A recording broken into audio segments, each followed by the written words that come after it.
Mormon je napisao konačnu poruku potomcima Lehija koji će čitati njegove zapise u posljednjim danima. Pozvao ih je da se pokaju, da budu kršteni i da traže utočište u Kristovu evanđelju. Mormon je napisao da je svrha Mormonove knjige vjerovati Bibliji, njezinoj poruci o Kristu.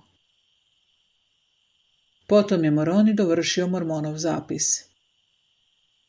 Mormon je poginuo u bici, a sve preživjele nefice pohvatali su Lamanci.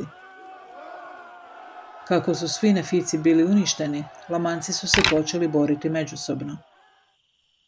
Moroni je nas koji živimo u posljednjim danima pozvao da istražujemo Izajina proročanstva.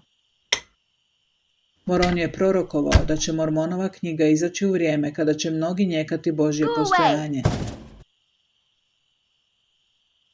Te kada će neki, iako ne svi, voljeti novac više nego što vole druge ljude. Moroni je poučavao da je Bog čudesa.